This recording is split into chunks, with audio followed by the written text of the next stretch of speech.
வணக்கம். இன்னைக்கு ஒரு 33 பாயிண்ட் நிஃப்டி பாசிட்டிவா க்ளோஸ் ஆயிருக்கு. நிஃப்டி பாசிட்டிவா க்ளோஸ் ஆயிருக்க வழிய ஓவரால் மார்க்கெட் வந்து பார்த்தீங்கன்னா, கொஞ்சம் வீக்கா தான் இருந்தது. எப்படி நம்ம தெரிஞ்சுக்கலாம்? மிட் கேப் அண்ட் ஸ்மால் கேப்ல செல்லிங் பிரஷர் ரொம்ப அதிகமா இருந்தது. லார்ஜ் கேப் ஸ்டாக்ல மட்டுமே ஒரு கொஞ்சம் ஸ்டேபிலிட்டி இருந்தது. இத தாண்டி இன்னைக்கும் சரி, ப்ரீவியஸ் டே மார்க்கெட் முடிஞ்சதுக்கப்புறம் வந்த ரிசல்ட்டோட கம்பெனிஸ் இம்பேக்ட் இன்னைக்கு இருந்தது. என்னென்ன ஸ்டாக்ஸ் இன்னைக்கு மார்க்கெட்ல இம்பேக்ட் இருந்த ஸ்டாக்ஸ்லாம் என்னென்ன அப்படின்றதையும் பார்க்க போறோம். மஹிந்திரா அண்ட் மஹிந்திரா, ஆ டாடா ஸ்டீல், இண்டிகோ மேஜர் கம்பெனிஸோட ரிசல்ட் இன்னைக்கு மார்க்கெட் முடிஞ்சதுக்கப்புறம் வந்திருக்கு. இந்த ரிசல்ட் எப்படி இருக்கு அப்படின்றதையும் பார்க்க போறோம். இதெல்லாம் தாண்டி நாளையோட மார்க்கெட்ட டிரைவ் பண்ண போறது யார் அப்படின்னு பார்த்தீங்கன்னா, டொனால்ட் ட்ரம்ப், அமெரிக்கா. 25% வரி விதிச்சிருக்கிறாங்க. டாரிஃப் டாக்ஸு இந்தியாவுக்காக பர்ட்டிகுலரா. ஸோ இது வந்து பார்த்தீங்கன்னா, இந்த டிஸ்கஷன் நடந்துட்டுருக்கு. இன்கேஸ் இதில எதுவும் முடிவு வரல அப்படின்னா, ஆகஸ்ட் 1ஆம் தேதியிலிருந்து 25% டாரிஃப் வரும் அப்படின்றது. ஸோ இப்போ இந்த டாரிஃப்னால என்னென்ன செக்டார்ல பெரிய பாதிப்பு வரும்? அதையும் நம்ம இந்த வீடியோல பார்க்க போறோம். ஸோ இன்னைக்கு மார்க்கெட்ல வந்து பார்த்தீங்கன்னா, ஒரு பெரிய மூவ்மெண்ட் இல்ல. ஏன்னா காலையிலேருந்து இந்த ஒரு 50 பாயிண்ட்டுக்குள்ளேயே மார்க்கெட்டோட டைரக்ஷன் இருந்தது. ஸோ இன்னைக்கு மார்க்கெட்ல நடந்த ஒரு சில முக்கியமான விஷயங்கள்லாம் என்னென்ன அப்படின்றத ஃபர்ஸ்ட்டு பார்த்துடலாம். அ முதல் விஷயம் டிமார்ட்டோட மேனேஜ்மென்ட் கமெண்ட்ரி. எதிர்பார்க்காத ஒரு ஸ்டாக். ஏன்னா ஆவரேஜ் வாலடைல் வந்து பார்த்தீங்கன்னா, ரொம்ப குறைவா இருக்கக்கூடிய ஒரு FMCG super market chain of super market company. இன்னைக்கு கிட்டத்தட்ட பார்த்தீங்கன்னா, 6, 7% கிட்ட இன்னைக்கு இன்ட்ராடேல ஒரு ஸ்ட்ராங்கான ராலி, வால்யூமும் அதிகமா இன்க்ரீஸ் ஆயிருந்தது. மேனேஜ்மென்ட் கமெண்ட்ரி கிட்டத்தட்ட ஸ்டோர் எக்ஸ்பான்ஷனுக்கான ஒரு நியூஸ் குடுத்தது. ஒன் ஆஃப் த கீ ட்ரிகரா பார்க்கலாம். ஆம்பர் என்டர்பிரைசஸ் ரிசல்ட் அப்புறம் மண்டேக்கு வந்த ரிசல்ட்டுக்கு அப்புறம் தொடர்ந்து கன்டினியூஸா இன்க்ரீஸ் ஆயிருக்கு. நியூ இந்தியா அஷ்யூரன்ஸ் கிட்டத்தட்ட 12, 14% கிட்ட இன்னைக்கு இன்ட்ராடேல ஒரு ஸ்ட்ராங்கான பவுன்ஸ் பேக் குவார்ட்டர்லி ரிசல்ட்னால. ஹுண்டாய் வந்து பார்த்தீங்கன்னா, ஒரு ஸ்லைட் டவுன் ட்ரெண்டோட க்ளோஸ் ஆயிருக்கு. பட் Q1 ரிசல்ட் எதிர்பார்த்தத விட பெட்டராவே குடுத்துருக்காங்க. தொடர்ந்து கன்டினியூஸா இன்க்ரீஸ் ஆயிட்டு இருந்த லாரஸ்ல ரெக்கார்ட் ஹைய பிரேக் பண்ணி இன்க்ரீஸ் ஆயிட்டு இருந்தது. அதாவது இந்த 740, 750லேருந்து இன்க்ரீஸ் ஆக ஆரம்பிச்ச இந்த ஸ்டாக் ஒரு கன்டினியூஸ் ஒரு அப்சைட் மொமெண்டம் இருந்தது. நடுவுல அங்கங்க ஒரு ஸ்மால் ஸ்ட்ரகிள் இருந்தாலும் கன்டினியூஸ் அப்சைட். இன்னைக்கு வந்து ஒரு ப்ராஃபிட் புக்கிங் அப்படின்னு சொல்லலாம். நியர்லி 3% கிட்ட இறங்கியிருக்கு. டாடா மோட்டார்ஸ், அதே மாதிரி ஆட்டோ செக்டார்ல இருக்கிற மதர்சன், இந்த ஸ்டாக்ஸ்லாம் இன்னைக்கு 3% கிட்ட ஃபால் ஆயிருக்கு. டாரிஃப் இம்பாக்ட் ஒரு one of the reason. Global reason 2வது. கேபிஐடி டெக்னாலஜிஸ் இன்னைக்கு மார்க்கெட் ஹவர்ஸ்ல வந்த ரிசல்ட்டோட இம்பாக்ட் 3% இன்னைக்கு பாசிட்டிவா முடிஞ்சிருக்கு. இதை தாண்டி இன்னைக்கு பார்த்தீங்கன்னா, Mahindra and Mahindra financial services city upgrade பண்ணியிருக்கிற நியூஸ் நாளைக்கு வாட்ச் பண்ணலாம். ஜென் டெக்னாலஜிஸ் ரொம்ப முக்கியமா இது கவனிக்கக்கூடிய ஒரு ஸ்டாக்கு. Q1 ரிசல்ட்டுக்கு அப்புறம் இந்த கம்பெனி 15% கிட்ட ஃபால் ஆயிருக்கு. தொடர்ந்து 5வது நாளா டவுன்ல க்ளோஸ் ஆயிருக்கு. இன்னைக்கு 5% கிட்ட ஃபால் ஆயிருக்கு. அடுத்த ஸ்டாக் எலக்ட்ரிக் வெஹிக்கிள் கம்பெனியான ஏதர் கம்பெனி. ரீசெண்டா ஸ்டாக் மார்க்கெட்ல லிஸ்ட் ஆன இந்த கம்பெனி. நொமுரா அண்ட் HSBC டார்கெட் வந்து பை அப்டேட் பண்ணியிருக்கிறாங்க. 458 நொமுராவும், HSBC 450 டார்கெட் குடுத்துருக்காங்க.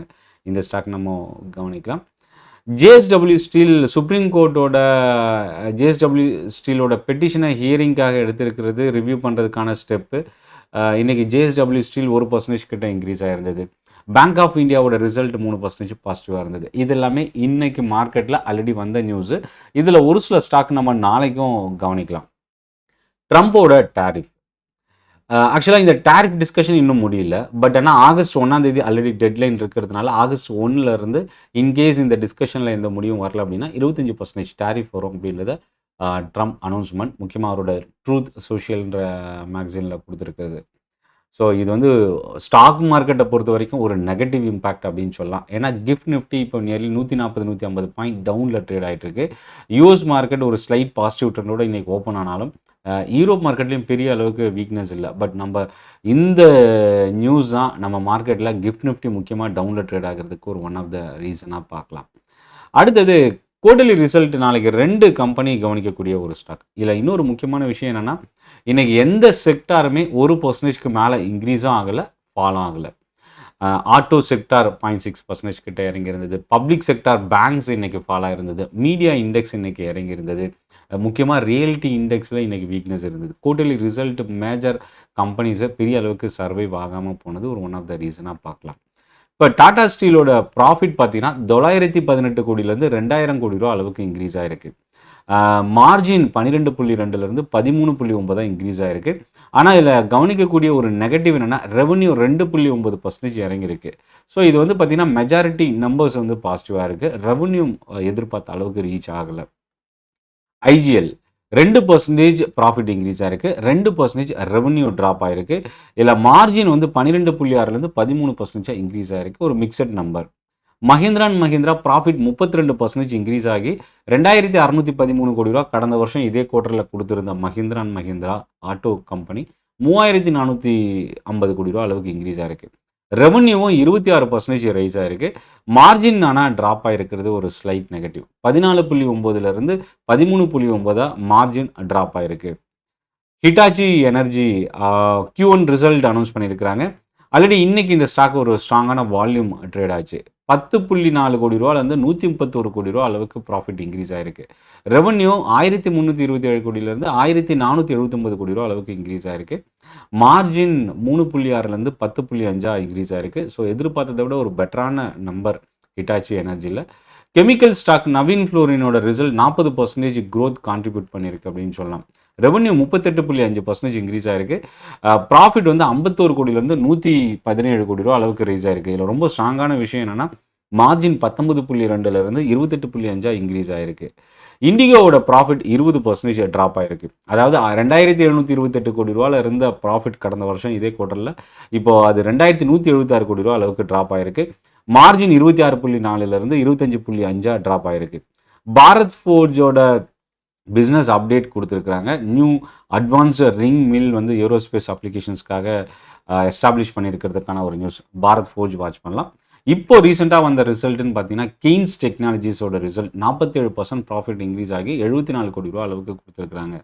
ரெவன்யூ 673 கோடி ரூபா அளவுக்கு கொடுத்துருக்காங்க. இது கடந்த வருஷத்தை விட 33% இன்க்ரீஸ் ஆயிருக்கு.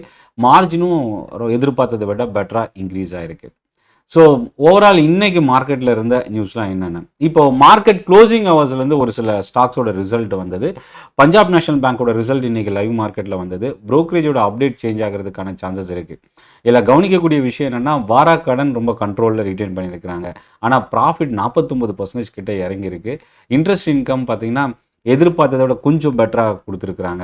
டேக்ஸ் எக்ஸ்பென்ஸ் வந்து 2017 கோடியிலேருந்து 5083 கோடி ரூபா, அதாவது 100%க்கு மேலே டேக்ஸ் எக்ஸ்பென்ஸ் இன்க்ரீஸ் ஆகிருக்கிறது ஒரு நெகட்டிவ். ரெட்டிங்டன் 12% ப்ராஃபிட் இன்க்ரீஸ் ஆகிருக்கு. ரெவன்யூ 22% இன்க்ரீஸ் ஆகிருக்கு. பட் ஆனால் மார்ஜினில் பெரிய அளவுக்கு இம்ப்ரூவ்மெண்ட் இல்லை. வேதாந்த் ஃபேஷன்ஸ் 22% ரெவன்யூ இன்க்ரீஸ் ஆகிருக்கு. மார்ஜின் வந்து ஃப்ளாட்டாக கொடுத்துருக்குறாங்க. எஃப்எஸ்எல்ல பார்த்தீங்கன்னா 169 கோடி ரூபா ப்ராஃபிட்டு, 2617 கோடி ரூபா ரெவன்யூ, 2% இன்க்ரீஸ் ஆகிருக்கு. மார்ஜின் இந்த கம்பெனியோட மார்ஜினும் ஃப்ளாட்டாகவே க்ளோஸ் பண்ணியிருக்கிறாங்க. கிரீவ்ஸ் காட்டன் ரொம்ப ஒரு ஸ்ட்ராங்கான மார்ஜின் 11.37லேருந்து 14.06 இன்க்ரீஸ் ஆகிருக்கு. ப்ராஃபிட் 56%, ரெவன்யூ 21% இன்க்ரீஸ் ஆகிருக்கு. ஜைடஸ் வெல்னஸோட ரிசல்ட்டும் பார்த்தீங்கன்னா ப்ராஃபிட் இறங்கியிருக்கு, ஆனால் ரெவன்யூ 2% இன்க்ரீஸ் ஆகிருக்கு. 1500 கோடி ரூபாய்க்கு மேலே கேஇசி இன்டர்நேஷ்னல் ஆர்டர் ரிசீவ் பண்ணியிருக்கிறது. இன்றைக்கி இந்த ஸ்டாக் வந்து இன்ட்ராடேல ரைஸ் ஆகிருந்தது. ஸோ இது எல்லாமே இன்றைக்கி இன்ட்ராடேல நம்ம கவனிக்கக்கூடிய ஸ்டாக்ஸ். ஸோ நாளையோட ட்ரேடிங் செஷன் கம்ப்ளீட்டாக ட்ரம்ப்போட இந்த அனௌன்ஸ்மெண்ட், டாரிஃப் அனௌன்ஸ்மெண்ட் முக்கியமாக இந்தியாவுக்கு ஒரு செட்பேக்காக இருக்கிறதுக்கு சான்சஸ் இருக்குது. பட் குளோபல் மார்க்கெட் சப்போர்ட் பண்ணும்போது, நாளைக்கு மார்னிங் ஓப்பன் ஆகிற ஏஷியன் மார்க்கெட் சப்போர்ட் பண்ணும்போது மேபி ரெக்கவரிக்கான லெவல்ஸும் நம்ம வாட்ச் பண்ணலாம். இந்த செஷன் யூஸ்ஃபுல்லாக இருக்கும்னு நினைக்கிறேன். டெலகிராம் குரூப்புக்கான லிங்க் வீடியோவோட டிஸ்கிரிப்ஷனில் இருக்குது, யூஸ் பண்ண மறந்துடாதீங்க. ஸ்டாக் அப்டேட்ஸு, நியூஸு இதெல்லாமே நீங்கள் டெலகிராம் குரூப்லேருந்து ரிசீவ் பண்ணலாம். இந்த செஷன் உங்களுக்கு வீடியோ யூஸ்ஃபுல்லாக இருந்ததுன்னா கமெண்ட்டில் உங்கள் ஃபீட்பேக்கை ஷேர் பண்ணுங்கள், லைக் பட்டன் ப்ரெஸ் பண்ணுங்கள். இது வரைக்கும் சென்னை ட்ரேடிங் அகாடமி சப்ஸ்கிரைப் பண்ணலன்னா சப்ஸ்கிரைப் பண்ண மறந்துடாதீங்க. நன்றி, வணக்கம்.